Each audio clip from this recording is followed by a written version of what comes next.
Muchas gracias, Joaquín. Muchas gracias a todos los que se han incorporado y se han inscrito en este curso. Eh, Hoy día vamos a tener una sesión un poquitito más breve porque, como quizás se explicó Joaquín en su momento, yo vengo saliendo precisamente de otro curso en este momento que viene ya desde hace todo el inicio del semestre y acababa a las 8:30. Entonces, por eso hoy día hemos comenzado hasta ahora, pero ya mañana comenzaremos de 8 a 9:30 para tener una hora y media de reflexión en torno a este tema que a la academia se le ha ocurrido, ¿no es cierto?, se ha inspirado en llevar adelante en torno a que pudiéramos hacer presente una reflexión de la misión de los laicos que tenemos, que es una reflexión que yo creo que requiere ser meditada, requiere ser estudiada y uno de los documentos más fantásticos que se nos ha entregado desde el punto de vista de el Magisterio Social de la Iglesia, pese a que no es uno de los documentos que llamaríamos documentos estructurales de una doctrina social que irían desde Rerum Novarum, ¿no es cierto?, hasta Fratelli Tutti o hasta Laudate Deum, que es la incorporación que hizo el Papa Francisco de unos nuevos contenidos complementarios a Laudato Si. Desde ahí se da una serie de documentos que a lo largo de la historia, desde León XIII hasta Francisco, son los que forman el corpus doctrinal duro, podríamos decir, de la doctrina social de la Iglesia. Hay, sin embargo, otros documentos, entre los cuales está Christi Fidelis Laici, que han aportado de manera colateral a la doctrina social de la Iglesia elementos que son muy importantes, y en el caso de Christi Fidelis Laici, quizás como ningún otro, para referirse a la vocación y a la identidad de aquel que es el sujeto, diríamos, prioritario del desarrollo de la moral social en el ámbito de la vida cotidiana. Y esta es la persona del laico, la figura del laico.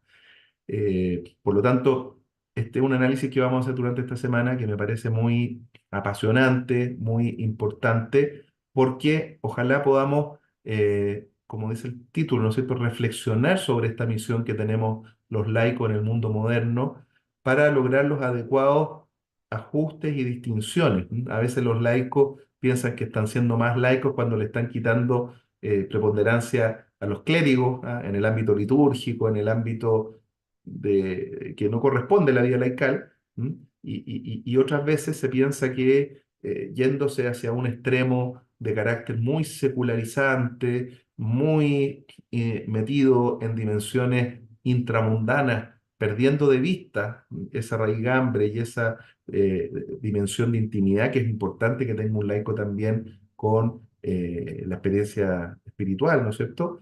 Se llega a otro extremo. Entonces, creo yo, muy importante reflexionar en torno a esta efectiva misión y esta vocación que tenemos los laicos, que, como digo, no quiere usurpar ámbitos relacionados con la vocación clerical, pero tampoco quiere generar un cierto extremo, como podríamos llamar un laicismo, ¿no es cierto? Un laicismo que se vaya a un extremo opuesto. Entonces, es importante hacer este análisis que nos lleve a esta dimensión más detenida, más precisa en torno a lo que es la verdadera tarea laical. Y por eso este curso se plantea a la luz de precisamente los capítulos que va desplegando Christi Fidelis Laici. Los distintos temas que vamos a ir analizando a partir de hoy, vamos a tener 5 sesiones de lunes a viernes, donde hoy día vamos a analizar la dignidad de los fieles laicos en la Iglesia Misterio, mañana la participación de los fieles laicos en la vida de Iglesia Comunión. El tercer capítulo que analiza Christi Fidelis Laici es la corresponsabilidad de los fieles laicos en la Iglesia Misión. La cuarta parte, buenos administradores de la multiforme gracia de Dios.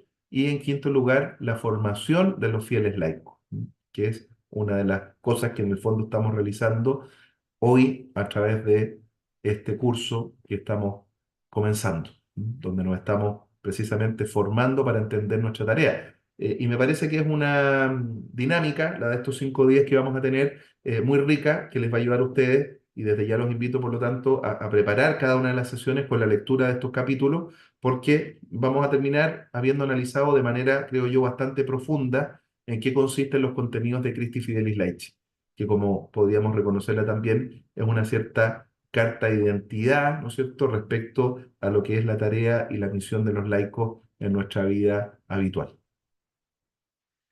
Antes de empezar a hablar específicamente de la temática de este capítulo 1, sí quiero hacer una brevísima introducción con dos imágenes solamente que les quiero mostrar respecto a lo que implica, por si alguien no lo sabe y es primera vez que está vinculándose a un curso de la academia y no tiene muy claro en qué consistirá esto de la doctrina social de la Iglesia, dos imágenes que me parece que nos pueden iluminar un poquitito eso. La primera, en cuanto a la introducción de los contenidos, de qué es lo que aborda una doctrina social de la Iglesia, cómo se nutre, de qué se alimenta, y después hacer una pequeña referencia a aspectos metodológicos, para entender que la doctrina social de la Iglesia tiene una metodología, un desarrollo secuencial que, como es una disciplina ética, la doctrina social de la Iglesia, también se le llama moral social de la Iglesia, finalmente nos quiere llevar a un actuar, a un desenvolvimiento práctico. Entonces, esta doctrina social, esta es una definición que yo he construido y la uso ya hace bastante tiempo a partir de distintas fuentes, y me parece que aporta los elementos esenciales para entender en qué consiste esta rama del conocimiento, esta rama del saber, que como digo, no solamente va a quedar en el ámbito teórico, sino que quiere abordar también lo práctico. Va a partir con esto de señalarla como un cuerpo de enseñanzas. Antes de seguir, Elkin está haciendo una pregunta. Desde ya, invito a que cuando quieran puedan hacer preguntas, intervenciones, no tengo ningún problema, pese a que después vamos a dejar 15 minutos para un diálogo. De todas formas, pueden realizar las preguntas que quieran a lo largo de mi desarrollo. Aquí es una pregunta bien práctica, ¿ah? Si voy a compartir las presentaciones. Sí, no tengo ningún problema. Les voy a entregar después la presentación total, ¿ya? Déjenme así desarrollar todo hasta el viernes y ahí les envío después a través de Joaquín la presentación. No hay ningún problema. Por lo tanto, no estén tan así preocupados de tomar apuntes hasta el último detalle porque después les voy a entregar el contenido, ¿ya? Así que ningún problema. Eh, sí, quizás es importante hacer una toma de apunte o notas respecto a cuestiones nucleares que vamos diciendo a lo largo de estos contenidos. Entonces, decía que la doctrina social, insisto, voy a hablar solo de dos palabritas respecto a eso para echar el texto que nos preocupa, es un cuerpo, ¿no es cierto?, un corpus de enseñanzas que se elabora en el seno de la Iglesia a partir de dos fuentes centrales. Por una parte, la palabra de Dios, la palabra de Dios que va a estar siempre iluminando los contenidos que después se van a aterrizar magisterialmente, y que pensemos en la época previa de la doctrina social de la Iglesia moderna como la entendemos actualmente, que como decía comienza en 1891 con Rerum Novarum, pero antes de ese documento, en la época moderna, en la época medieval, en la época incluso antigua, ya había, no con este nombre, pero había reflexión social dentro de la Iglesia, obviamente. Si uno se va a los evangelios, va a ver a Jesucristo tomando muchas decisiones sociales, respecto al dinero, respecto a la atención a los pobres, respecto al cuidado por la mujer abandonada, etcétera. La iglesia primitiva tiene muchas reflexiones sociales también. De hecho, cuando llega el momento de elegir a los primeros diáconos, que se van a hacer cargo de las viudas, de los huérfanos, de la distribución de los bienes, etcétera, ahí hay decisiones sociales muy, muy marcadas. Y a lo largo de la historia, época medieval, vamos a ver muchos actos de lo mismo, época moderna, época contemporánea, va a haber mucha reflexión social, mucha acción social. Sin embargo, hay un momento en el cual diríamos que esta disciplina toma una cierta identidad propia y empieza a ser analizada ya en términos más teóricos, más sistemáticos, más metodológicos. Y va a ser el momento ya de cuando León XIII, como decía, con Rerum Novarum, donde nos empieza a mostrar a la humanidad en ese análisis de las nuevas cosas, Rerum Novarum, que empezaba a darse de todo un tema y una reflexión sobre la cuestión social vinculada al trabajo obrero, ¿no es cierto?, y a toda la problemática que significó el tema de la administración del capital, ¿no es cierto?, los derechos de los trabajadores, que fueron las temáticas que fue levantando ese primer texto, y ya nos introdujeron en lo que llamaríamos un estudio más acabado y más específico respecto a la doctrina social. Vuelvo a la definición: palabra de Dios y su magisterio, y ese magisterio está en muchas fuentes, documentos conciliares, o sea, Concilio Vaticano II, por ejemplo. No sé si tienen presentes los documentos del concilio, donde hay 4 constituciones que son centrales, y dentro de esas 4 constituciones hay una de ellas que va a ser una constitución que va a tener una fuente muy directa vinculada con la doctrina social de la Iglesia, que es Gaudium et Spes, sobre la Iglesia en el mundo actual. Esa constitución va a tener todos los temas de la doctrina social de la Iglesia que van a ser después trabajados de distintas formas, desde el tema de la vida humana, la familia, el trabajo, hasta llegar a temáticas vinculadas con el manejo de la paz, el medio ambiente. Entonces, hay fuentes en documentos conciliares, en encíclicas concretas, ya hemos mencionado algunas, Quadragesimo Ano, eh, Familiares Consorcio, hay muchos documentos que van hablando de estos elementos, exhortaciones apostólicas, donde también desde una reflexión y desde el corazón, desde dentro, exhortación significa exhorta, desde la aorta, desde el corazón. Habitualmente un romano pontífice saca ciertos contenidos con los cuales quiere exhortar al pueblo de Dios para seguir determinados criterios. Cartas apostólicas, donde también el Papa específicamente ha enviado contenidos relacionados con alguna temática en particular. Radiomensajes, hoy día agregaríamos videomensajes, como ocurrió en tiempo pandemia, cuando el Papa Francisco tenía que haber ido, por ejemplo, a dar su discurso ante la ONU en medio de la pandemia, no lo pudo hacer y entonces grabó un videomensaje donde, si uno lo escucha, le iba a decir a la ONU en qué consisten todos los valores y principios de la doctrina social de la Iglesia, para que no los olvidemos en el tiempo actual. O sea, muchas fuentes. Y a través de esas fuentes lo que se entregan son un conjunto de valores y de principios, que después los voy a comentar, que orientan criterios prácticos de acción relacionados con diversas cuestiones que afectan a la sociedad. Este no es un curso que se va a dedicar a analizar los valores y los principios, pero sí el primer capítulo de Christi Fidelis Laici va a estar en torno al tema de la dignidad. Y por eso voy a hacer una pequeña referencia para que entendamos en qué consisten esos valores y principios en términos no de definir cada uno, porque no tenemos tiempo de hacerlo, pero sí entender la relación que se da entre ellos, y de ahí nos vamos a quedar con el principio que yo estimo que es el más gravitante de la doctrina social, que es el principio de dignidad de la persona humana. Precisamente porque en torno a ese principio de dignidad de la persona es donde de alguna manera están girando todo el resto de los principios. Y junto con esta introducción, era también mencionarle solamente que esta doctrina social de la Iglesia actúa siguiendo una metodología de acción eclesial, porque nos quiere llevar finalmente al actuar, como hemos dicho, a que tomemos decisiones prácticas, y por lo tanto, lo que va a hacer la Iglesia, como dice aquí Juan Pablo II en Centésimos Annus, que es uno de los textos clásicos de la doctrina social, ¿m? A 100 años de la Rerum Novarum. A 100 años de la Rerum Novarum escribió Juan Pablo II Centésimos Annus. ¿Mm? Eh, y esta dinámica metodológica, él la recuerda, la levanta a partir de otro documento muy importante dentro de la doctrina social, que es la carta encíclica Mater et Magistra de Juan XXIII del año 63. Ahí Juan XXIII por primera vez habló de la famosa dinámica ver, juzgar, actuar, que la recuerda Juan Pablo II en términos un poco más fenomenológicos, como es lo propio de su filosofía.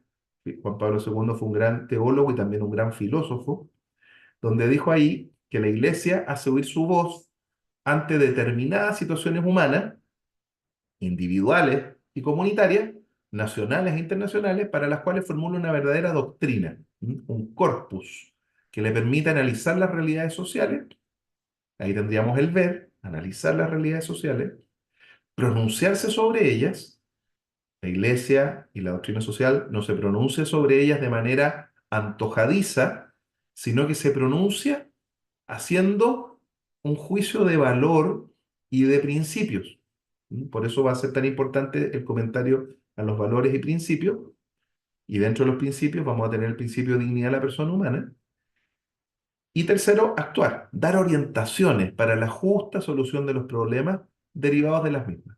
Es otra manera de hablar de el ver, juzgar y actuar, que es una dinámica, como digo abajo, inductivo-deductiva, porque siempre surge no de una formulación teórica previa, sino que parte de la realidad concreta del problema. Tenemos un problema de medio ambiente, tenemos un problema de familia, tenemos un problema de la acción laical, tenemos un problema de manejo de conflictos a nivel internacional. Entonces, desde ese problema en particular, se se saca una inducción para elevarnos a un análisis más de contexto, ¿sí? Desde donde vamos a analizar ese problema a la luz de valores y de principios. Tenemos una problemática vinculada con la acción de los laicos, y entonces dignidad de la persona humana como principio, ¿ah? Laicos que se tienen que introducir en el ámbito de la acción de la pobreza, opción preferencial por los pobres, donde lo que queremos es participación, principio de participación, y así. Se va a deducir cómo deber orientar el actuar. Entonces sigue una lógica inductivo-deductiva de la doctrina social. De los casos en particular, se eleva para juzgar desde valores y principios para actuar después de manera bien orientada. Ese diríamos que es un espectro muy general de comprensión de lo que es una definición de la doctrina social de la Iglesia y al mismo tiempo su metodología, ¿ya?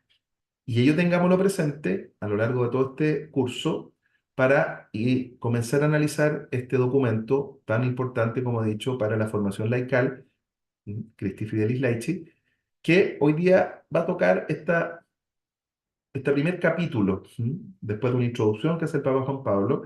Entonces identificamos el primer capítulo con la primera sesión, que está subtitulada también por él como Yo soy la vid, vosotros los sarmientos, donde nos va a hablar de la dignidad de los fieles laicos en la iglesia misterio.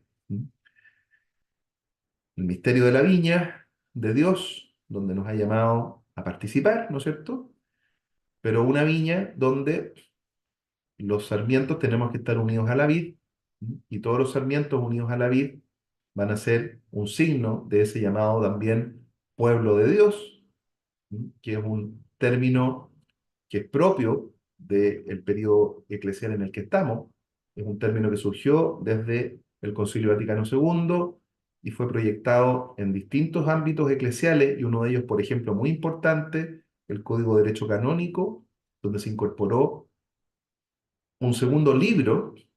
Ustedes sabrán que el Código de Derecho Canónico, a lo largo de la historia de la Iglesia, ha habido solo dos códigos, el de 1917, 1983, y en 1917 no existía el libro del pueblo de Dios.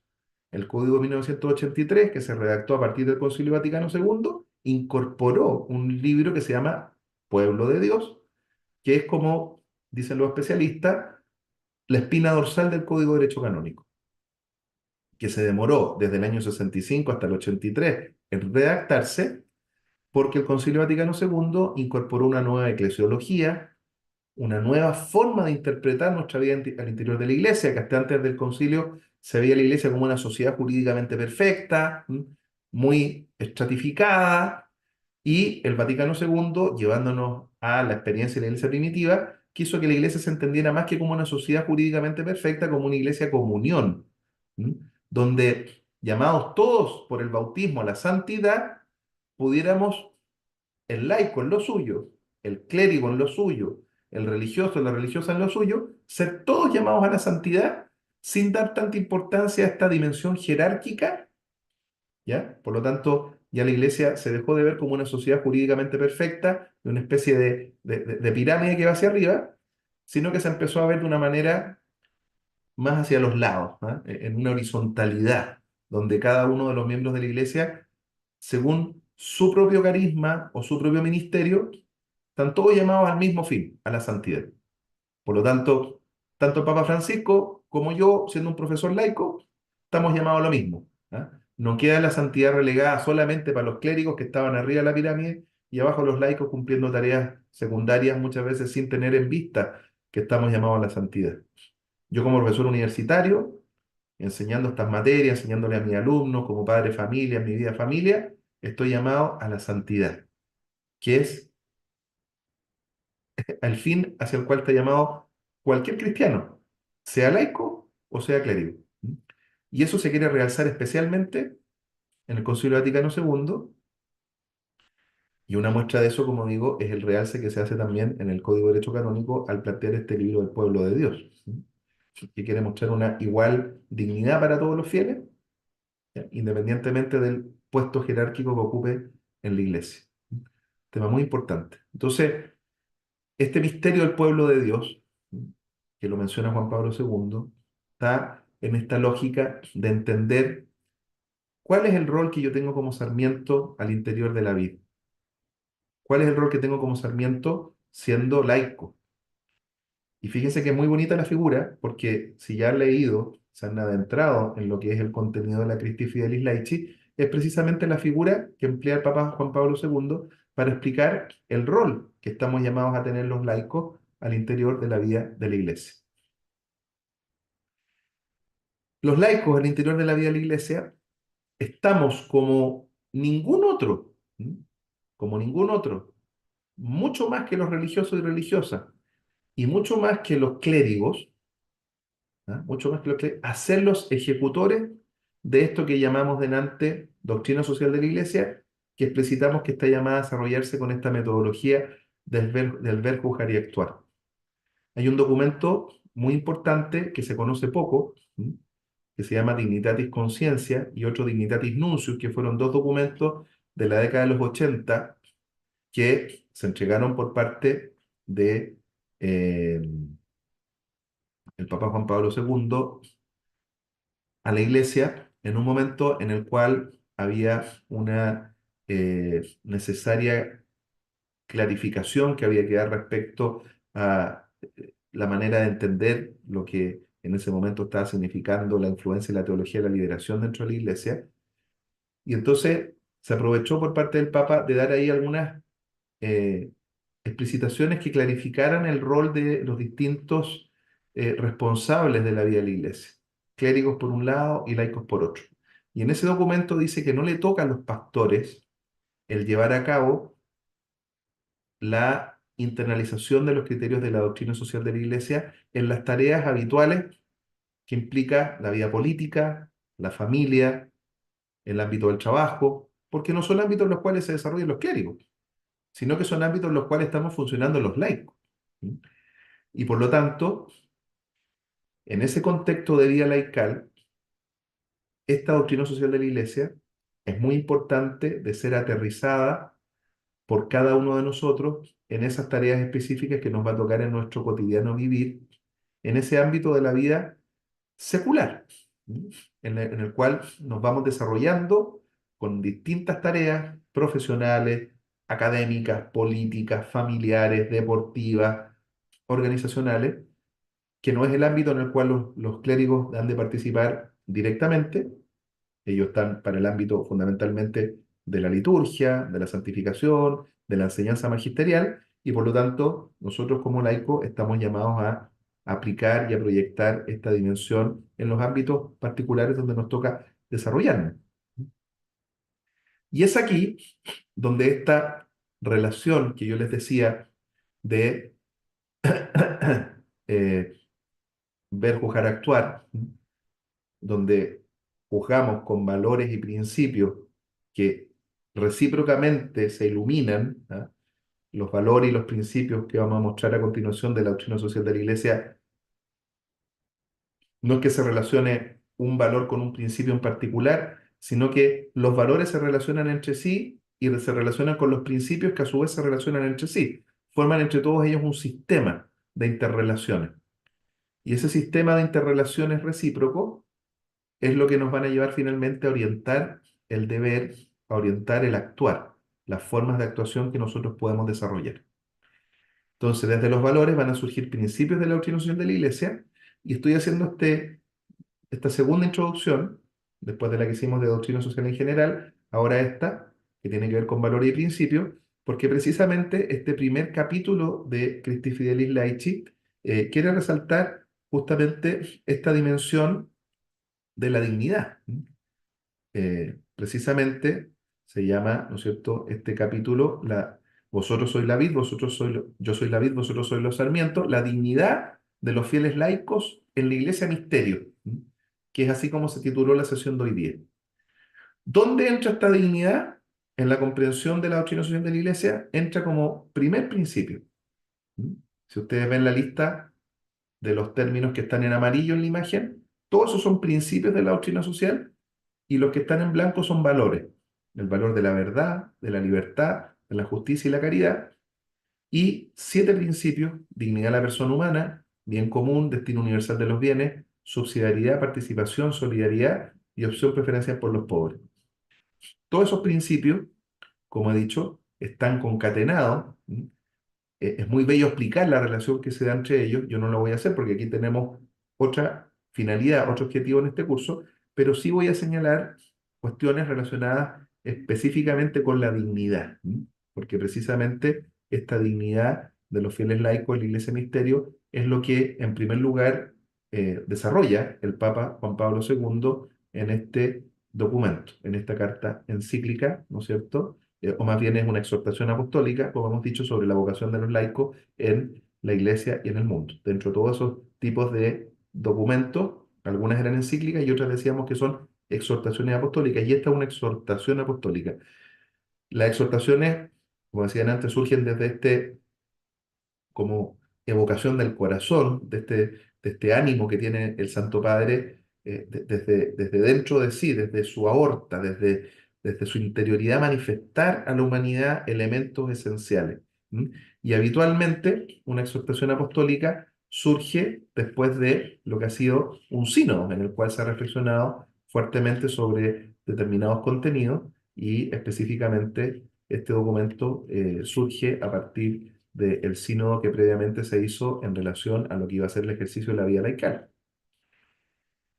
Este primer tema, como hemos dicho, de la dignidad de los fieles laicos en la Iglesia Misterio, implica varias cosas que desarrolla el Papa en este primer capítulo, que yo los quiero sintetizar en los pocos minutos que nos quedan. Primero, habla de una importancia respecto a este rasgo que tenemos los seres humanos, y en particular los laicos. Todos somos seres humanos, pero aquí se quiere resaltar en relación con los laicos, que no nos olvidemos que hemos sido creados, también al igual que los clérigos, a imagen y semejanza de Dios. Por lo tanto, de dónde nos viene esta sacralidad, ¿m? A los laicos para llevar a cabo nuestra misión y para también reconocernos como tales, es que hemos sido creados a imagen y semejanza de Dios. Por lo tanto, tenemos desde el punto de vista del origen de nuestro ser, y eso es lo que nos da la dignidad. La dignidad es un término, como he dicho, muy rico de contenido, que la Iglesia lo emplea desde el momento de la Iglesia primitiva. Desde la Iglesia primitiva hace una solicitud al ámbito romano, que era el cual utilizaba la concepción de la dignitas como un concepto, una palabra que usaban para hablar de aquellos que cumplían un eminente rol, una tarea especialísima en el contexto del Imperio Romano. Eso eran los dignatarios. Y la Iglesia vio que ese término dignitas entonces era muy importante, era muy valioso para hablar de aquellos seres que tenemos un valor intrínseco, los seres humanos, que hemos sido creados a imagen y semejanza de Dios,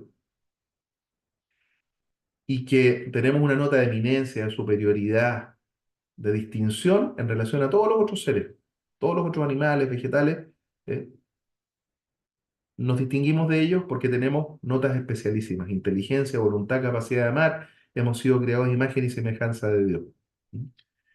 Y estos seres humanos que hemos sido creados a imagen y semejanza de Dios, tenemos una identidad. Hoy día que estamos en un momento histórico donde pone en tanta tela de juicio el tema de qué somos, la identidad, la revelación nos muestra que nuestra identidad se descubre unidos a la vida.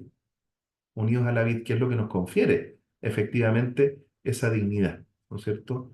Esa nota de eminencia, de superioridad, porque hemos sido creados a imagen y semejanza de Dios, y como laicos tenemos una vocación específica, una vocación nuestra, que es la de buscar el reino de Dios, como dice Lumen Gentium 31, que es un término que utiliza el Papa Juan Pablo II para introducirlo precisamente en este lugar, tratando las realidades temporales, o sea, buscar el reino de Dios en el trato, en la vida habitual, en medio de nuestras realidades temporales, en los colegios, en las universidades, en los trabajos, en los servicios que prestamos, para ordenar estas realidades temporales según Dios. O sea, un laico cumple lo más genuino de su misión, Sobre esto vamos a profundizar en los próximos días, pero ya nos dice Juan Pablo II que cumplimos lo más genuino de nuestra misión, no tanto cuando estamos en los momentos en los cuales estamos realizando tareas o funciones litúrgicas, por ejemplo. ¿Mm? La función del laico no es tan relevante cuando está siendo un servidor de la comunión como cuando está ordenando las realidades temporales según Dios.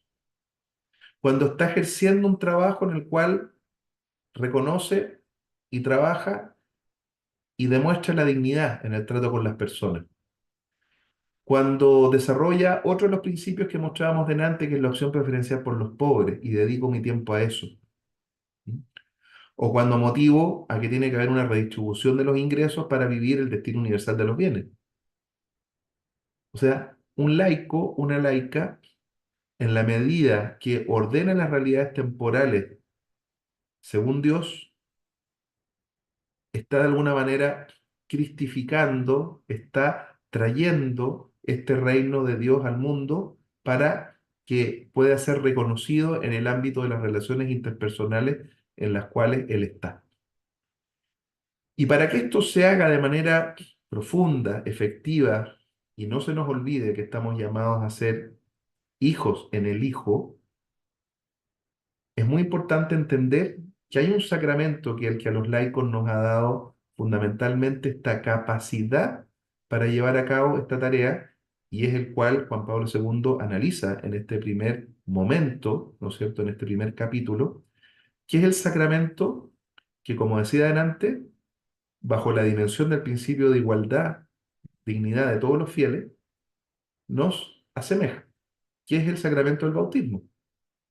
El bautismo nos hace a todos, laicos y clérigos, hijos en el Hijo. Es el sacramento que necesita el Papa Francisco, que necesita el santo que llegó a ser santo, como Carlo Acutis, y que necesito yo, si quiero llegar a ser santo, para que a través de él pueda llevar a cabo efectivamente la regeneración de mi vida. Por eso el sacramento del bautismo tiene este signo, como lo vivía la iglesia primitiva, señalando estas escalinatas que descienden, la sepultación del hombre viejo, ¿no es cierto? Para que, unido íntimamente a Cristo, pueda ser ungido y pueda llevar adelante, saliendo de esta piscina bautismal, la misión para la cual se me ha llamado. ¿Mm? Y de esa manera puedo, como digo en la letra E, lo sigue desarrollando Juan Pablo II, ser partícipe del oficio que en tres dimensiones estoy llamado como bautizado a realizar.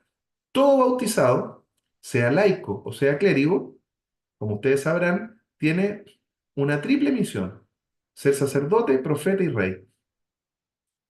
¿Mm? Yo como laico también estoy llamado a ser sacerdote, sacerdocio común de los fieles. ¿De qué manera? Dando mi vida por la humanidad. El sacerdote es el que intercede, el que da su vida. Sabemos que hay un uno y gran sumo sacerdote que es Jesucristo, que es el que ha dado la vida entregándola por la humanidad. Y nosotros estamos llamados a participar de ese sacerdocio a través de un sacerdocio común que tiene que ver con el ejercicio de la vida sacerdotal en los ámbitos en los cuales nos toca desarrollarnos, dando la vida, intercediendo, orando por los demás, ejercitando un rol profético, siendo anunciadores de la buena noticia, anunciadores de estos criterios de la doctrina social de la Iglesia, abriendo a los demás las puertas del reino con nuestra palabra, con nuestro anuncio, que está llamado a ser tantas veces profético e iluminador para las personas que necesitan tener una orientación que le lleve hacia el reino y un oficio real. Nosotros también estamos llamados a ser reyes, ¿no es cierto? ¿En qué sentido? En el sentido de que tenemos la capacidad a través del bautismo de caminar por encima de nuestros pecados, ¿m? Por encima de las inclinaciones que nos pueden llevar a no hacer la voluntad del Señor, ¿ah? No ser esclavos, en otras palabras. ¿M? Jesucristo ha venido en orden al pecado para liberarnos de la situación de esclavitud del pecado y poder hacernos reyes, caminar por encima de las inclinaciones concupiscentes, de las caídas en el pecado, y entonces un laico bautizado que actualiza la gracia y la viveza de su bautismo, que está llamado a ser hijo en el Hijo, es uno que puede participar de esta triamúnera, ¿no es cierto?, de este triple oficio que está llamado a desarrollar, y de esa manera, como laico, participando en la vida secular, ser sal, ser luz, ser fermento. ¿Mm? Salando. La sal para que cumpla su misión se tiene que disolver, ¿no es cierto? La mota de sal no sirve si es que no se disuelve para dar sabor a la cazuela, a la sopa, al cocido. ¿Mm? Necesitamos luz para saber hacia dónde dirigirnos y la luz también para que emite imagen. Una vela tiene que consumirse, ¿no es cierto? La mecha. Todo signo de que la llamada a un cristiano es a dar la vida, la sal que se disuelve, la luz que se consume, el fermento que se mete en la masa y que se disuelve, pero es capaz de levantarla más. Por lo tanto, desde el bautismo, y es lo que quiero resaltar en esta primera sesión, todos los seres humanos, y particularmente los que nos bautizamos,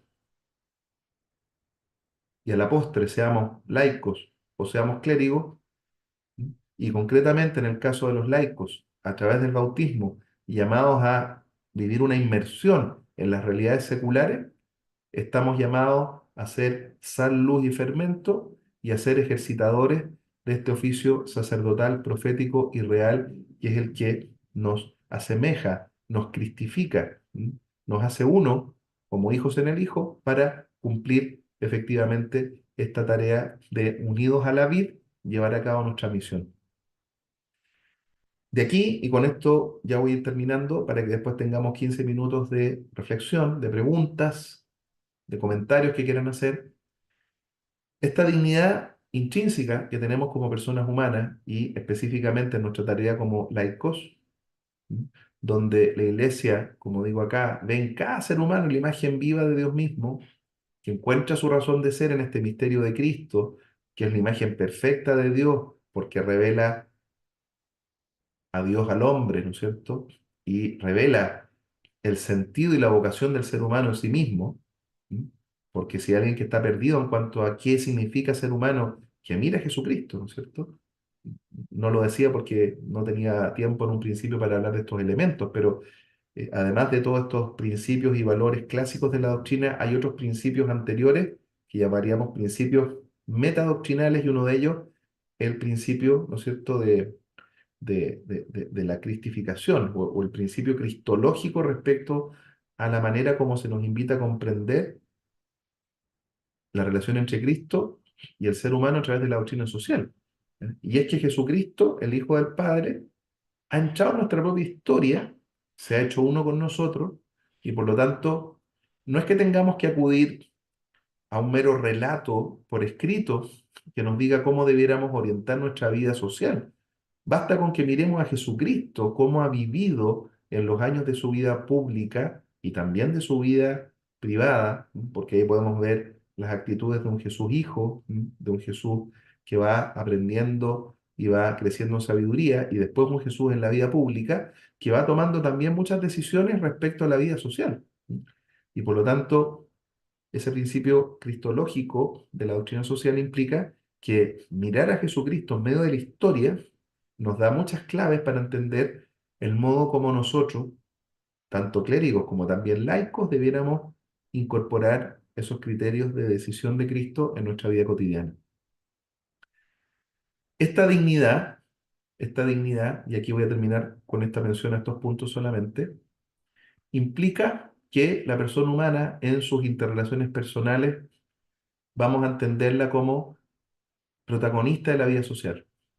Y eso está en el corazón de la enseñanza de la doctrina social de la Iglesia, ¿m? Que entiende, como digo en el otro punto, que la persona, este espíritu corporeizado que somos cada uno de nosotros, o cuerpo espiritualizado, es el sujeto, es el fin y es el fundamento de la doctrina social de la Iglesia, ¿ah? Que estamos llamados a entenderla bajo una lógica de lo que hablaremos más adelante, a la luz de la ley natural, y por lo tanto, la defensa que va a hacer la Iglesia en todos los textos de la doctrina social ante diversos intentos instrumentalizadores de la persona humana, que en algún momento de la historia pueden haber sido materialistas, en otros demografistas, en otros ecologistas, etcétera, y que han hecho surgir después la famosa Declaración de los Derechos Humanos que ha recordado este año el Papa Francisco, ¿no es cierto?, cuando ha justamente publicado Dignitas Infinitas en torno a la celebración de los 75 años de la Declaración de Derechos Humanos, muestra que efectivamente la Iglesia, desde el punto de vista de el reconocimiento de la dignidad de la persona humana, ha querido y quiere defenderla de cualquier intento instrumentalizador que se pudiera hacer con la persona humana, que sabemos intentos instrumentalizadores ha habido muchos a lo largo de la historia y sigue habiendo. Y todo ello para llevar a cabo al objetivo hacia donde queremos apuntar con este desarrollo de la persona humana en su dimensión de la dignidad, que es el desarrollo humano integral. La persona humana se va a desarrollar de manera profusa e integrada en la medida que vaya desarrollando todas las capacidades que tiene por delante, que no tiene que ver solamente con capacidades que se dan en un contexto básico, sino que llegan hasta una dimensión que tiene que ver con la vida social, y por eso el término desarrollo humano integral. Bien, voy a llegar hasta acá por hoy porque vamos a dejar ahora 15 minutos para dudas, preguntas, comentarios respecto a este primer momento del análisis que estamos haciendo de Cristi Fidelis Laici, y le vamos a dar la palabra a Edwin y después a Fernando, que han pedido la palabra. Así que por favor, adelante.